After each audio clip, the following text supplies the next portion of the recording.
Collaboration between companies and between sectors is not new. We know that. What does appear to be new is the scale and volume and scope of collaborations involving business over the last 5 to 10 years. And in particular, over the last 5 years, the number of business-to-business collaborations. BITC members have told us that collaboration is one of the key mechanisms to scale up activity to solve the challenging social and environmental issues we've been talking about over the last 2 days. We believe it's at the heart of what responsible business means, both now and in the future. Traditionally, collaborations have often been pragmatic responses to specific issues by both the private and not-for-profit sector. More recently, we've seen more business-led examples. They've emerged as responses to more fundamental changes that affect the long-term commercial success of a sector, industry, or location. But it's rarely the first choice starting point, even if we know it's growing in importance.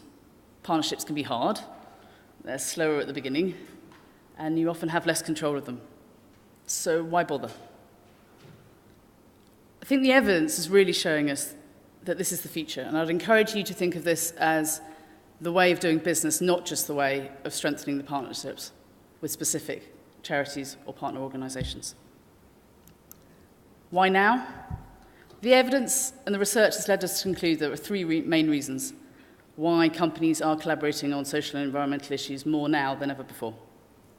One, globalisation has fundamentally changed the operating environment for all of us and therefore opened up new opportunities for collaboration.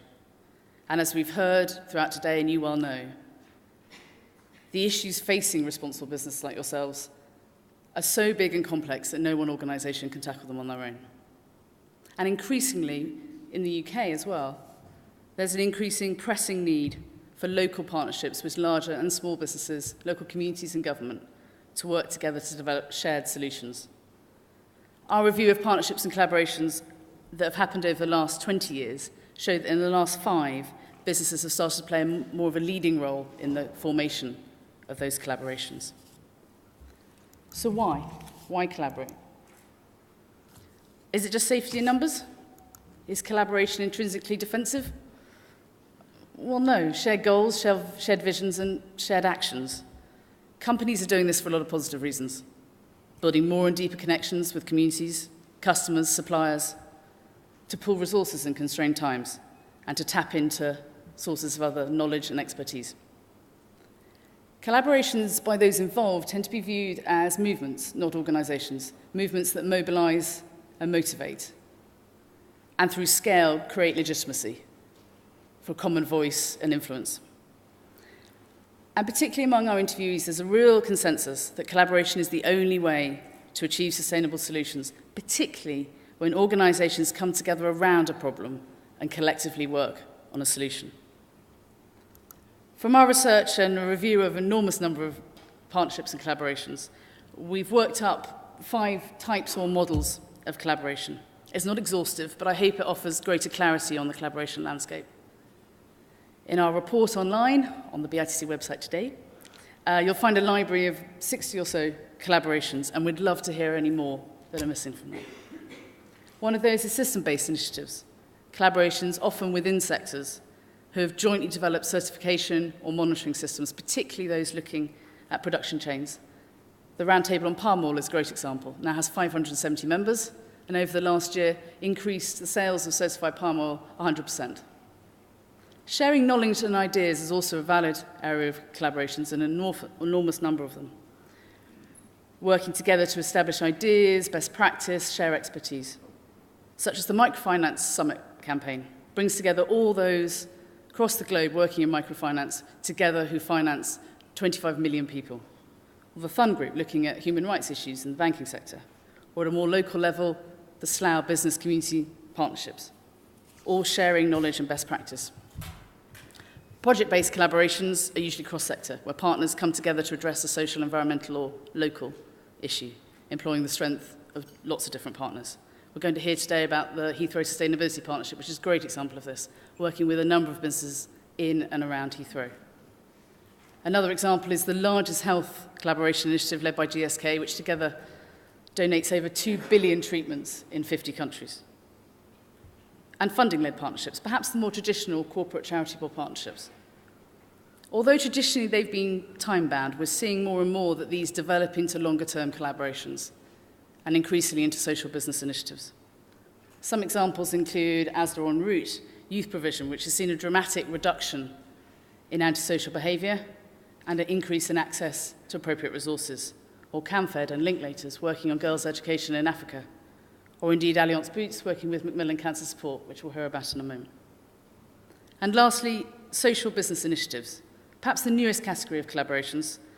They're bringing together new ways of working, doing business addressing social concerns, such as the IBM Collaboration Jam, working with 300 employees online to develop pool resources, expertise on long-term global challenges.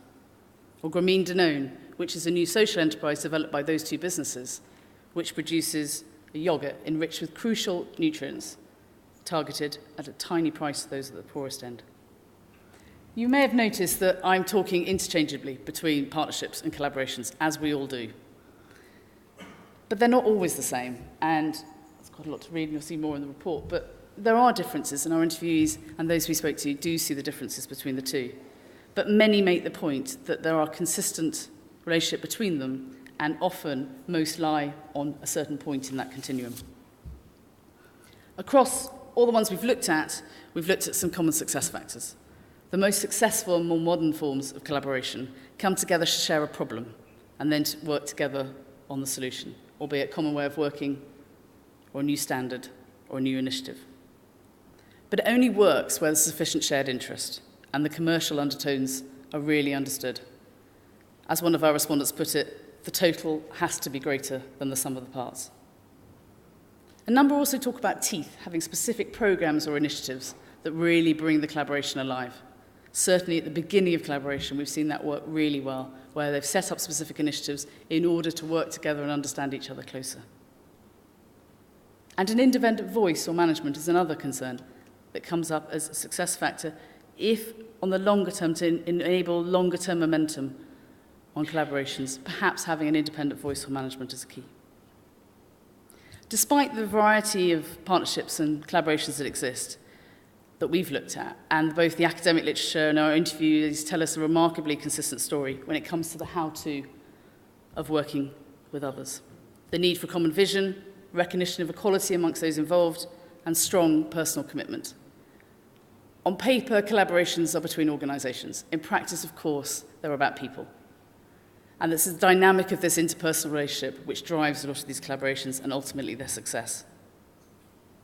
As a result of the research, we've developed a very simple but hopefully useful framework to ensure we can develop the most effective partnerships, and they're developed around people, purpose, structure, and communication.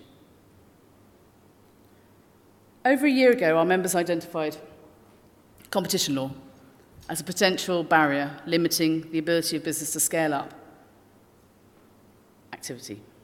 At our AGM in December 2010, David Cameron committed the government to work with BITC to better understand the challenges that collaborations on sustainability issues may face. And a result of that work with the OFT and BIS over the last year and a number of competition law experts, we've looked to provide greater clarity on competition considerations while working collaboratively. The UK competition law, European treaties, the WTO, all include a range of prohibited actions to encourage fair competition.